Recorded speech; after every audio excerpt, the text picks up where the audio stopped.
Alright mga kababayan, kamusta po kayong lahat? And once again, welcome po dito sa Simply Talkies Vlog. Tayo po ay magbibigay ng ating maiksing komento, opinion at reaction sa mga mainit na balitang politika at iba pang issue sa ating bansa. So, nako, eto po mga kababayan, no?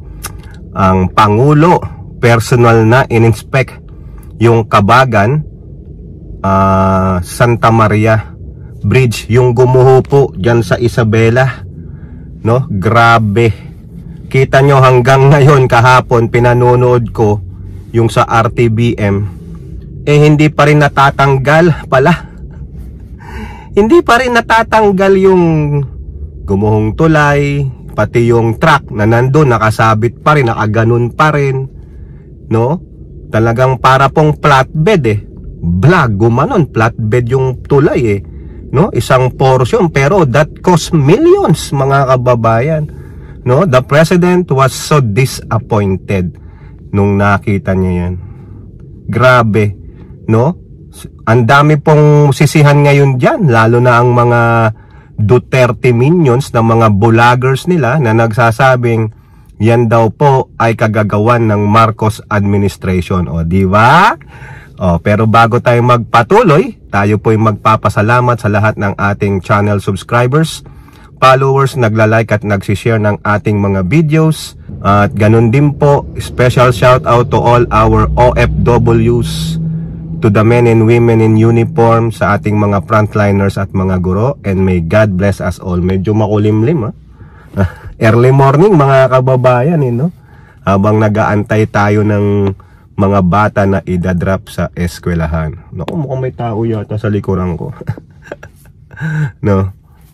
Anyway, so itong tulay na ito ay tinatawag nilang another Duterte legacy. Di ba? Kasi ang gandang tulay mga kababayan. It costs about 1 billion pesos, so more than 1 billion yan, no? Sabi nung mga Duterte minions, yes, pagawa yan ni Digong. Ang tanong, pagawa ni Digong?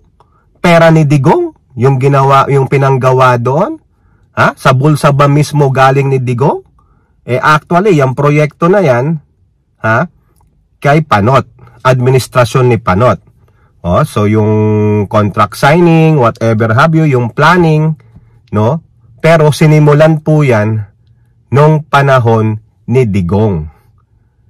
Natapos po yan, I believe, sabi nila 2019. Yun nga lang, hindi madaanan kasi umuuga-uga-uga. Nung pumasok ang Marcos administration, in-inspect, ni-retrofit, pero sabi nila, pang light vehicle lang ang pwedeng dumaan. Uulit-ulitin natin, yung pong sa Punto Asintado ni Representative Erwin Tulfo, binalita po nila yan. Mapapamura ka na nga lang, mapapasabi mo, anak ng pusang ire, sabi nga ni Sir Anjo, no? Ngayon, ang tanong dyan, bakit light vehicle lang? Bakit hindi talaga napagtuunan ang disenyo, ang mga engineering design, yung mga iba-iba pang tulad ng yung mga bigat, mga materialis na gagamitin, saka environmental factor. Light vehicle lang? Grabe, ba't kapag gumawa ng tulay, kung light vehicle lang?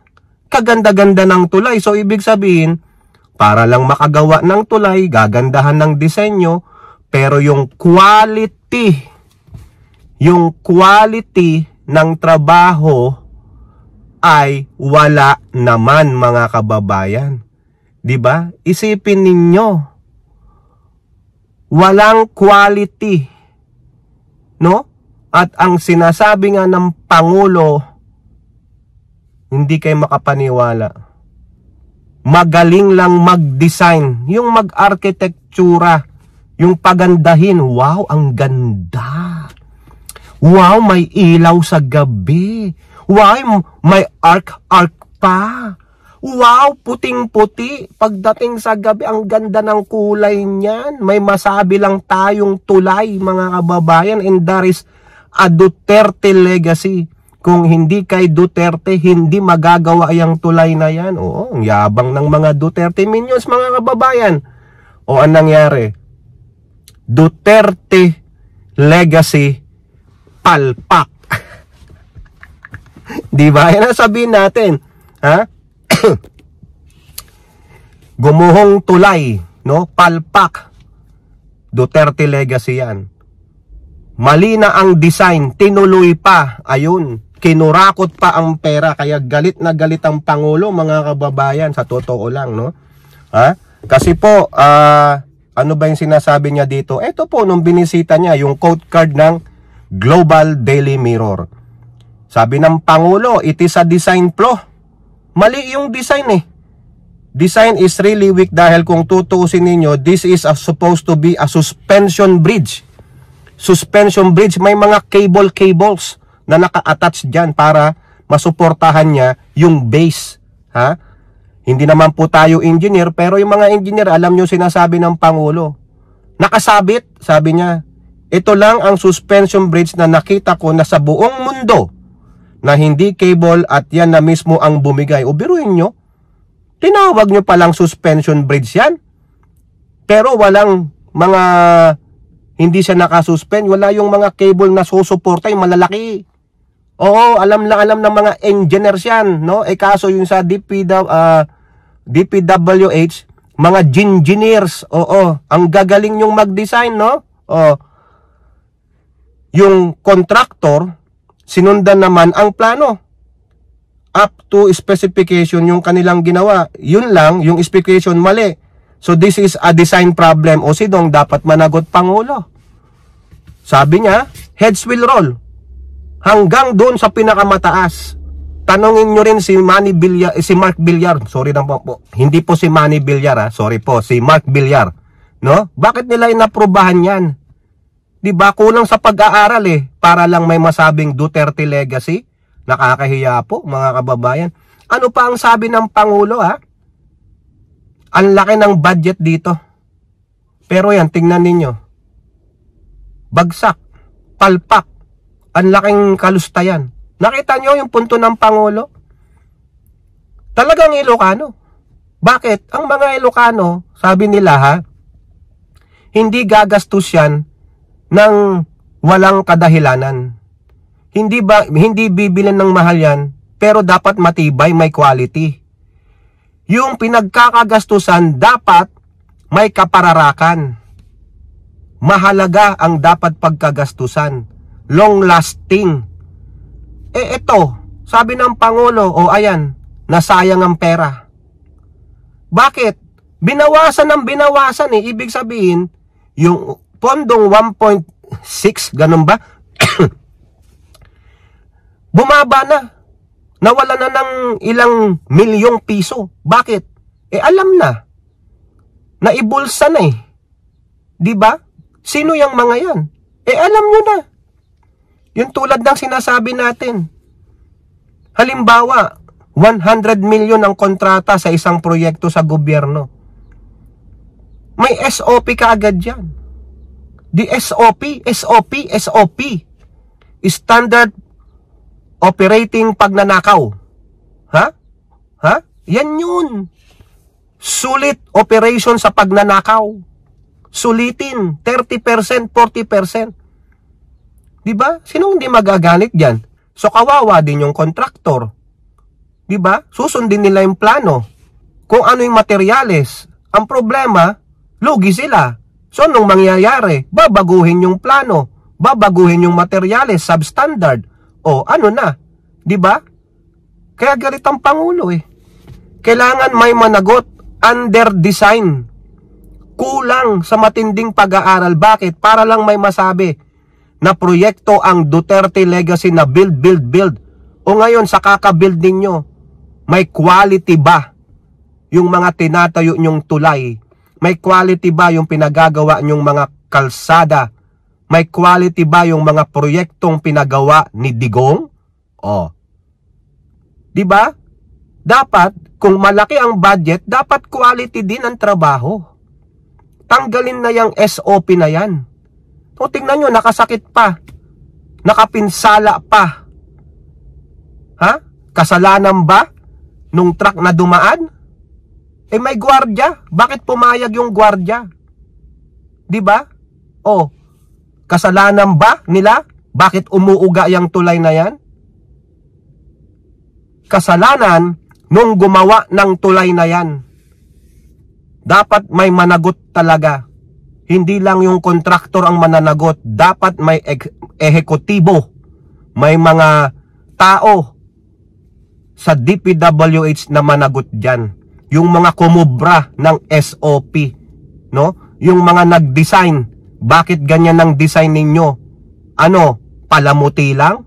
Papagandahin lang para may masabing, wow, ang ganda ng tulay ng Kabagan, Santa Maria Isabela. Oh, ganyan.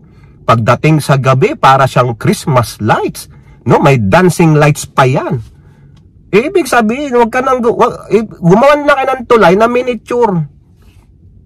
Kasi kung ganyan lang, pagandahan lang, pero walang quality, eh nagsasayang lang kayo ng pera.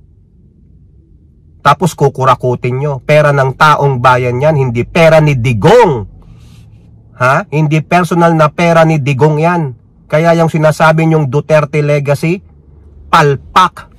Yang build, palpak. Kaya kung ako kay Pangulong Marcos, utusan niya si Bonoan na lahat ng pinatayo ng dating administrasyon, no, lalong-lalo na sa pamumuno ni Mark Villar na dating sekretarya ng DPWH, inspikin ninyo.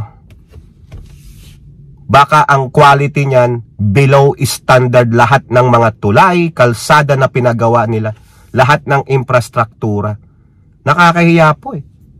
Akala ko ang Duterte legacy ay napakagaling, yung pala magaling mangbudol, magaling mangurakot. Hindi niya nalatapos ang korupsyon, lalo niya pang pinaigting. O yan, kitang-kita sa tulay na yan. Tapos itong mga Duterte minions na ito, pinagsinasabing, kasalanan ng administrasyong Marcos na yan, magnanakaw. Oh, talaga? Patunayan niyo muna. Diba? Ito, sa inyo yan eh. Huwag niyo isisi kay Pinoy yan. Si Pinoy sila ang nangontrata, sila ang kumuha ng proyekto, pero hindi pa nasisimulan yan. Contract signing lang yan kung sino yung nanalong bidder at sino yung magpopondo. Pero saan nagsimula ang totoong trabaho? Di ba? Sa Pinoy administration ba? O sa Marcos administration? Sa Marcos administration, they did the retrofitting kasi nakita nila umuuga, maraming nagsumbong. O ayan. Di ba? O ngayon, sisi? O kasi bakit? Huling-huli kayo napalpak ang amo nyong si Digong. The Duterte legacy is a flaw. It's a fraud. It's a lie. Malaking kasinungalingan na si Duterte ay magaling. Hindi po. Magaling lang mangmura. Magaling mag-FU. Magaling mangdut-dut ng pepe. Magaling manglaplap pero wala. Kala ko ba matapang? Hindi pa di siya matapang doon na mag-jet ski sa China, sa West Philippine Sea. Wala! Puro daldal lang si Digong. Urong bayag yan. Puro daldal lang, walang ginawa. O ngayon, palpak. Bugok.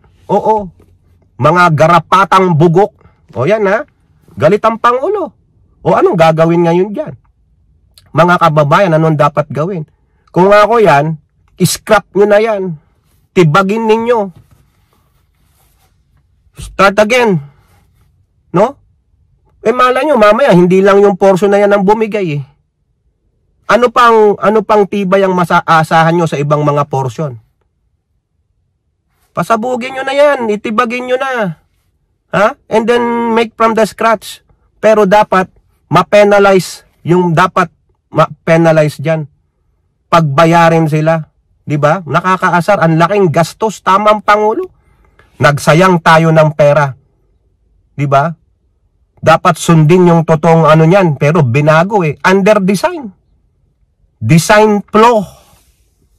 Ano pang mga materialis ang ginamit diyan? Nako, ewan ko mga kababayan, kaya dapat yung mag-imbestiga diyan, walang whitewashing Kung may whitewashing diyan, nako, dapat tanungin diyan si Mark Villar Yang senator na yan? Oo. Kayo po, ano pong inyong masasabi? Comment down below and don't forget to like and share. Hope to see you on the next videos. Bye-bye. God bless.